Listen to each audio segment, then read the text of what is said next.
Your Best Manager, episode 54. I say you gotta hire the people that actually care.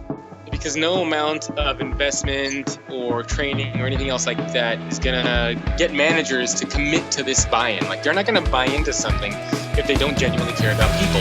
Hey everybody, and welcome to the Your Best Manager podcast, featuring interviews with senior managers and leadership experts, as well as practical advice for first-time managers. And after today's show, be sure to hop over to yourbestmanager.com and check out the free management course, Fully Engaged in 10 Days, where you will learn 3 critical components to increasing employee engagement on your team. Have fun!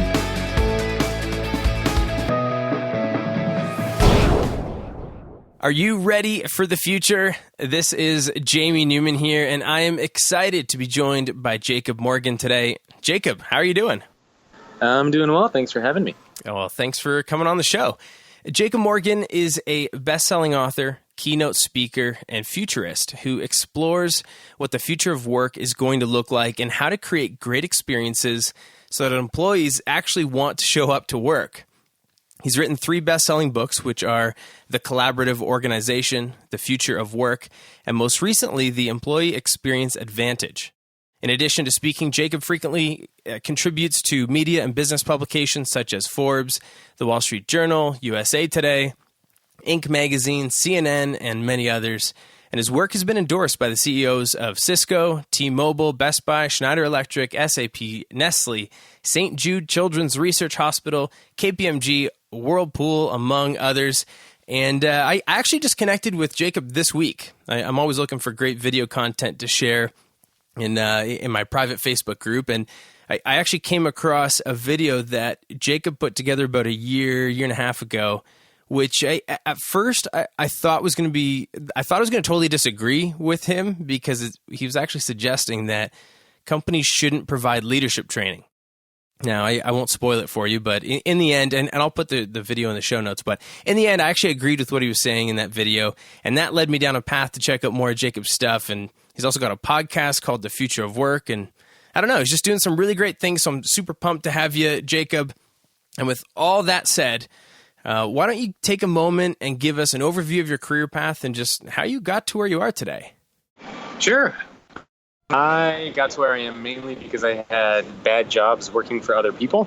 So I graduated with a dual BA in business management, economics, and psychology from the University of California, Santa Cruz. In my first job out of college, I was super excited to start working and get going and build my career path. And so my first job out of college, I was promised I'd be doing all these wonderful and amazing things. And instead, I got stuck doing data entry, cold calling, PowerPoint presentations. And the CEO made me go get him a cup of coffee one day. And that was kind of the last straw. You're not supposed to do that as CEO?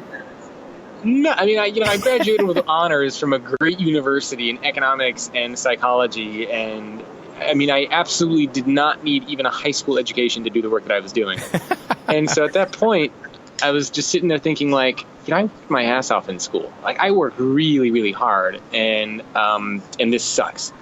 So that was one of the last jobs I've ever had working for anybody else. I've had maybe 1 or 2 little ones in between.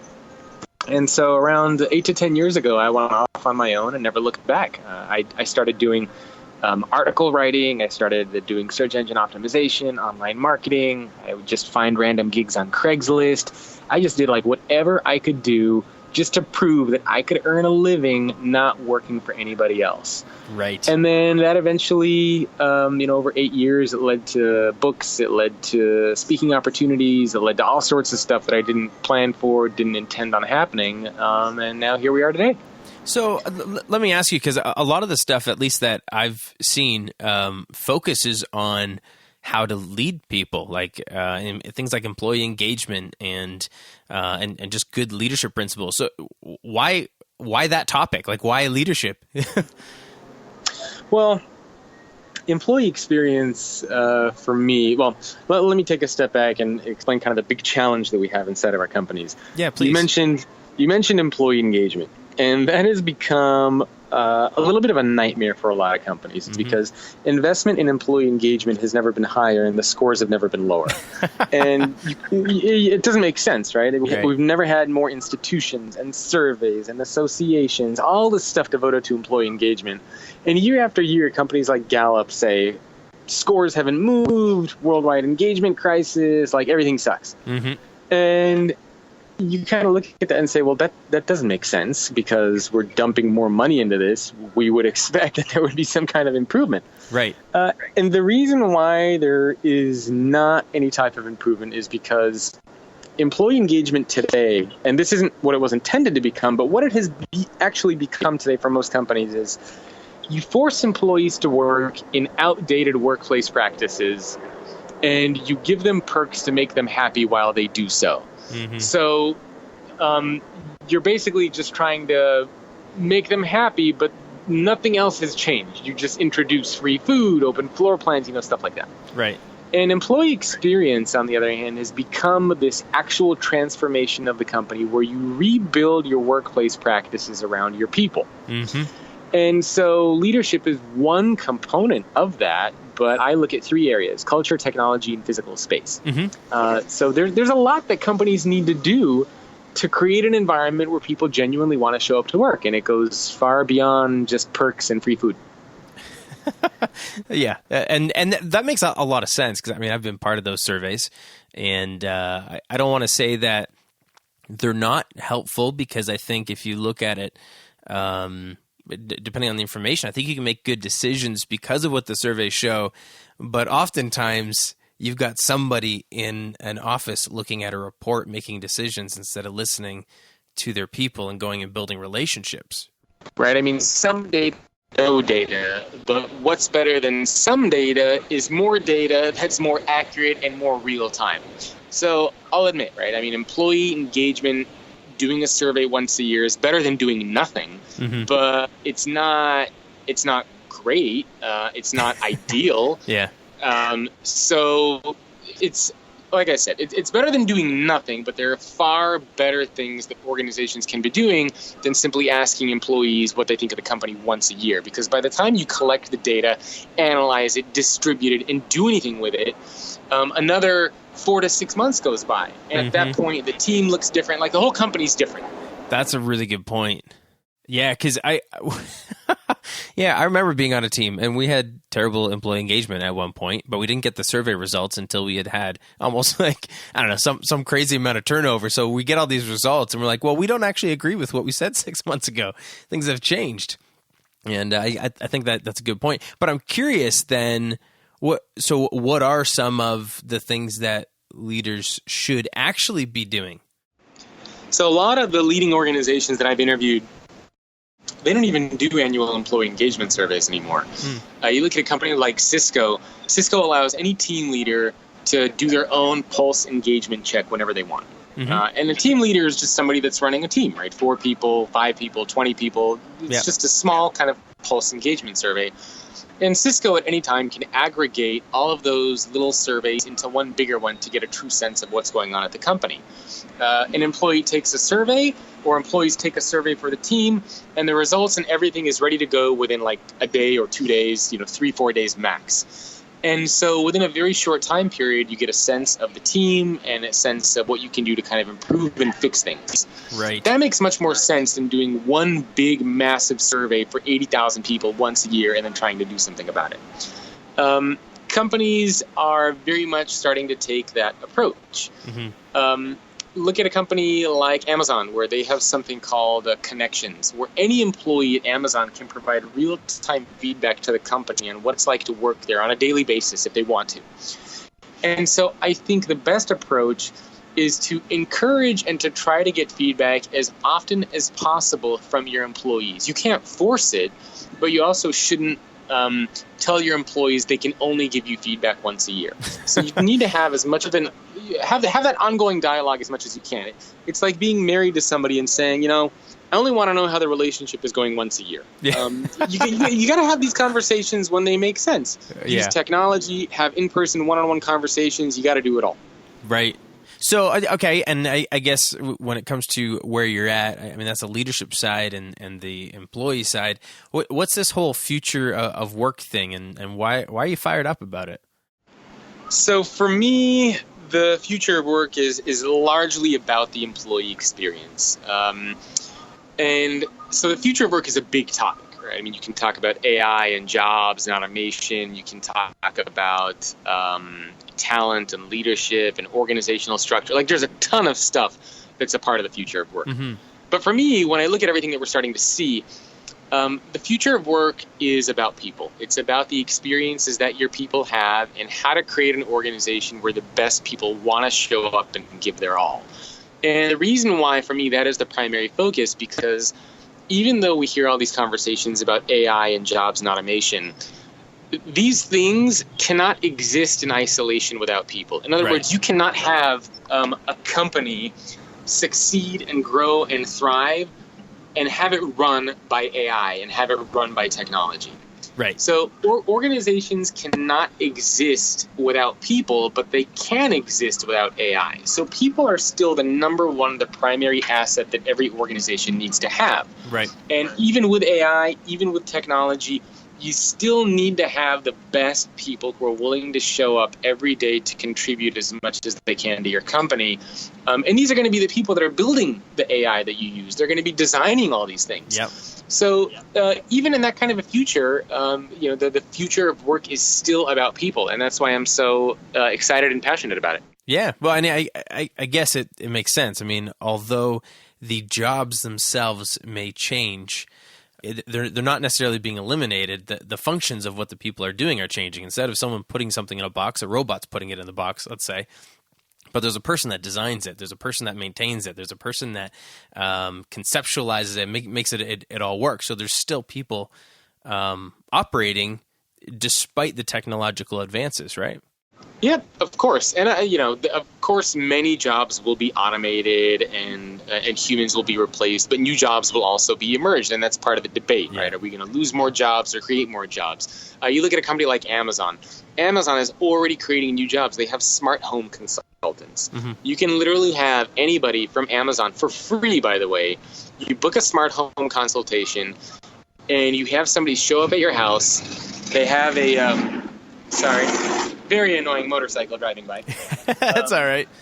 You have somebody show up at your house from Amazon with a backpack of smart gadgets and devices. And they literally spend an hour at your house showing you all the different smart devices that exist, how they can work, and what devices you could potentially use in your house. And this is all done for free. And this is a new job, right? I mean, whoever would have thought of a smart home consultant even a few years ago? So that's just one example of something new that we're starting to see, and there's going to be many, many more of those types of things. Yeah, and how ironic, because when we think of Amazon, we think of software, we think of online sales, and obviously they're doing this in-person consulting, but they've also opened up physical stores.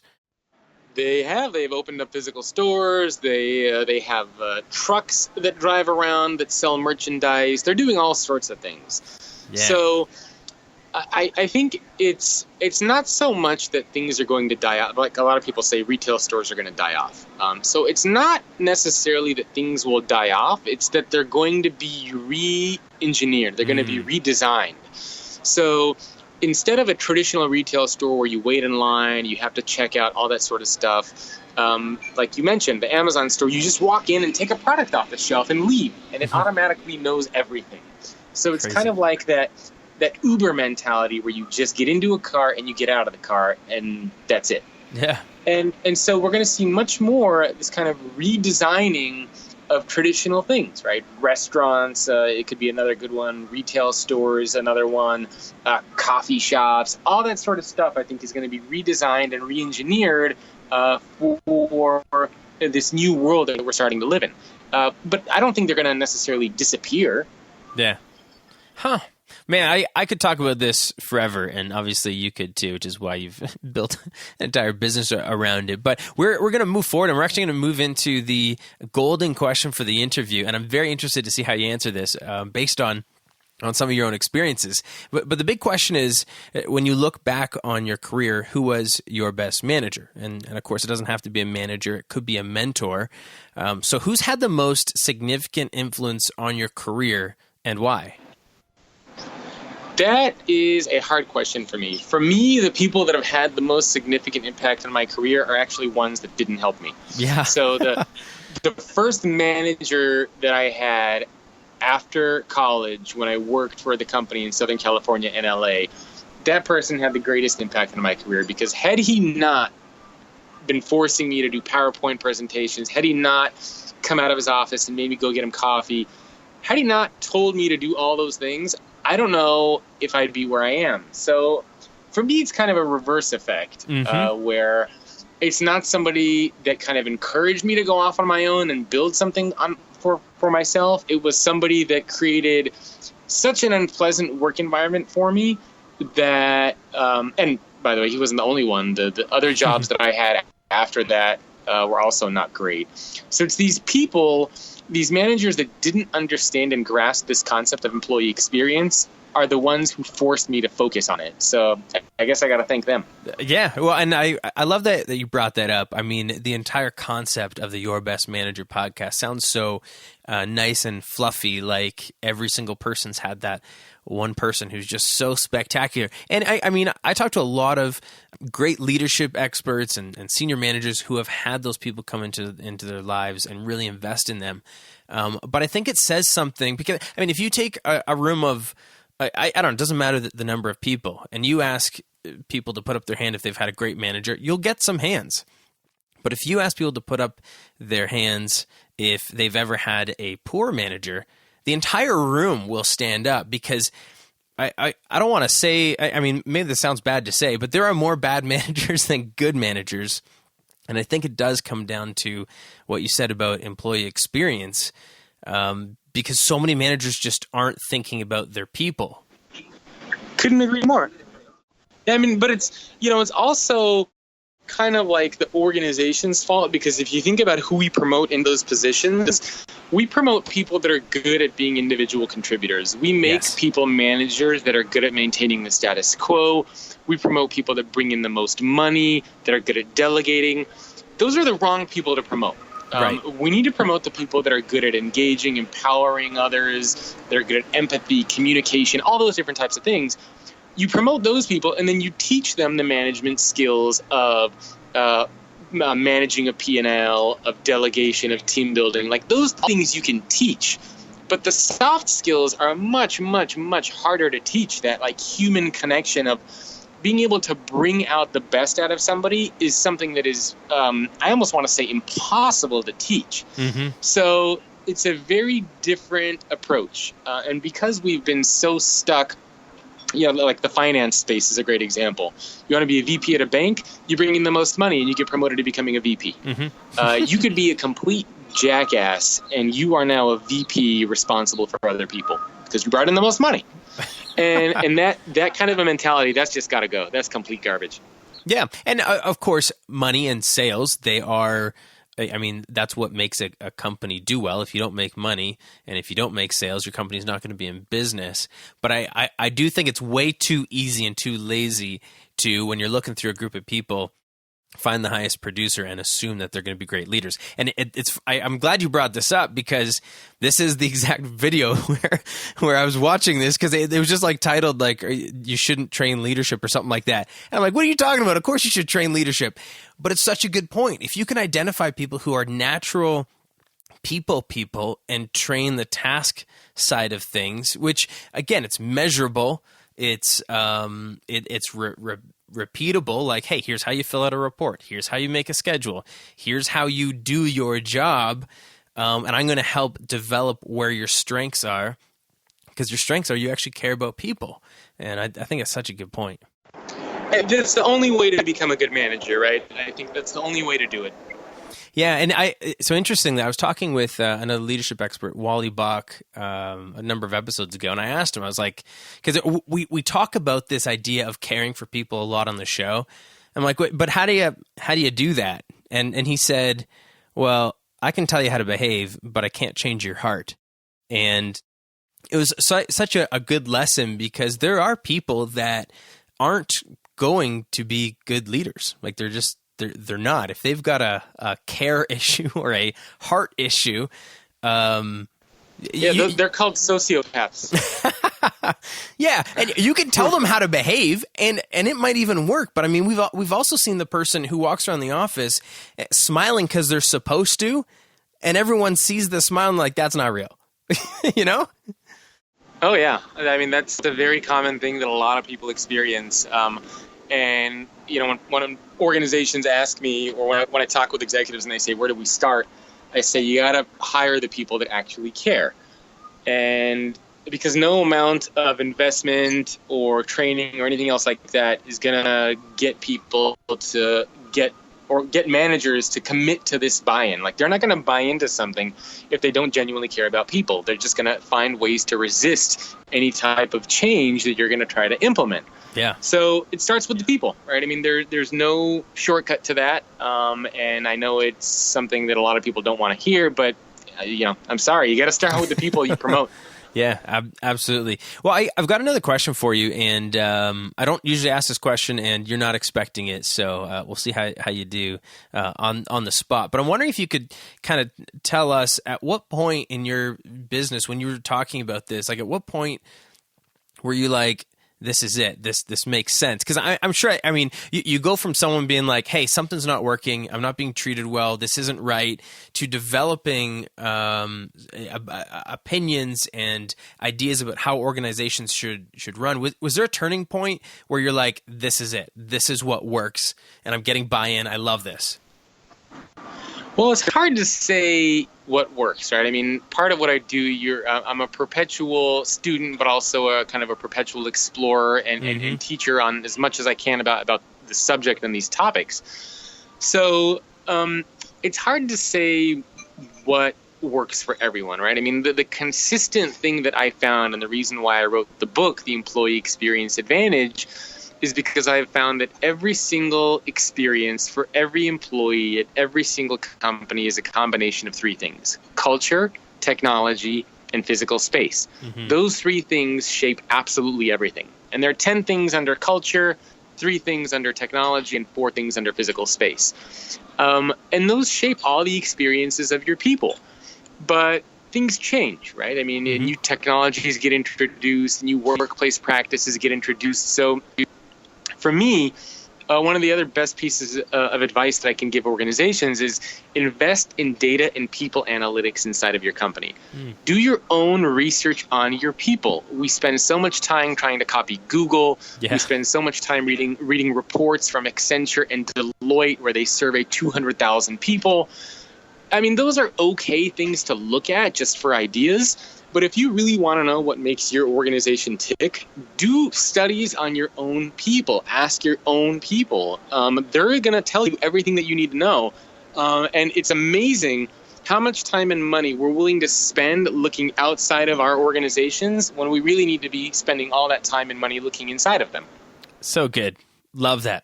Awesome. Well, hey, how about we jump into what's going on today with you? And I'd love to hear, Jacob, why don't you just tell us what's exciting happening in your world? Obviously, you've got your new book out. But is there anything else going on exciting? Or you can continue talking about that a little bit if you like.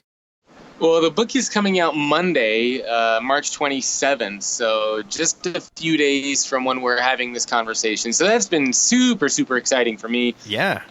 The Employee Experience Index, which actually ranks and scores these organizations, is also going to be going up live. So people will be able to see the full rankings of these companies. They'll be able to take the survey. So that's kind of the number one thing on my list right now. Aside from that, I do a lot of speaking engagements for organizations, so I just love the requests and the interest in these topics. And I just do my best to create a lot of free content, as you know, in the form of podcasts, videos, articles. And I'm just looking forward to doing more fun stuff with video and educational content in the future. Awesome. Love it. Well, we are running a little bit behind time, so I'm going to ask just one more question before we end up saying goodbye. And that one question is, I love what you're talking about from an organizational standpoint, but if I'm a first-time manager or if I lead a small team, I'm not the one with the budget to invest in different programs or different research. Maybe I feel like this whole culture change is outside of my control. So what advice would you have for leaders, either from a self-development standpoint or from a taking care of their own people standpoint? So the cheapest thing that there is out there is treating people well. That is the most affordable thing that you can do. It doesn't cost money if you're a new leader or manager to sit down and have a conversation with your people one-on-one and say, how are you doing? What do you care about? How can I be effective? Like, what can I do for you? It doesn't cost money to go above and beyond what your people expect of you to remove obstacles from their path when they're working. So really get to know your people as individuals, not just as workers. And I think when you take that approach, that builds that kind of a human connection, and you will be able to go above and beyond what is expected of you to really help your employees succeed. My definition of what a successful manager and a successful leader is how often do you help make people more successful than you are? Mm-hmm. If you do that, you are a great manager. So if you're a new manager or about to be a new manager, new leader, if in a few years' time the people that you manage go off and they start their own successful companies, if they get promoted in other companies, if they even become your boss in the future, like, that's the sign of a great manager, because you created that. I mean, you started that. You helped make that person become who they are. And that in turn makes you great. So I think that is the best advice that I can give for a manager or a leader is think about what you can do every day to help make other people more successful than you. So good, so good. And I love how you brought up, like, it doesn't cost anything. I mean, I've seen questions and I've had questions like, hey, I've only got a $100 budget or something like that. What's the best team building event I can do? And my answer is always, don't do an event. Spend the money getting to know your people. And maybe that $100, that's 10 coffees at Starbucks, you know? So I think that's such good advice, Jacob. Thank you. Sure. And as I said, we're going to run out of time. So it is time to say goodbye, Jacob. And thank you, for starters, so much for taking time out of your day. But if someone listening wants to connect with you, I know you're all over the place. Where's the best place for them to go? How do they find your books? Where are you? Easiest way is you can go to my website, which is thefutureorganization.com. If that's too hard to remember, if you just Google my name, Jacob Morgan, that'll take you straight to my website, and you can find links to the book, podcasts, videos, all sorts of fun stuff. And if you do decide to get the book, which of course I would appreciate, it's called The Employee Experience Advantage, and you can find that wherever books are going to be sold. Fantastic. Well, I will put all of those links as well as including links to your books directly in the show notes for this episode, which are available at yourbestmanager.com. And it's really easy because you can just search Jacob from the homepage and find everything from today's episode. And managers, I'm not sure if you're traveling to or from work, getting a workout in, or simply taking some time to relax and listen today, but I hope that you've been encouraged and inspired from our conversation with Jacob Morgan. Jacob, thanks again for sharing some of your story with the next generation of leaders. I truly appreciate it, and we'll talk soon. Thank you for having me. My pleasure. All right, everyone, that does it for today's episode. Thank you so much for listening. Now hop over to yourbestmanager.com and take advantage of the free tools, resources, and training which I've created exclusively for you, the next generation of leaders. Oh, and have fun.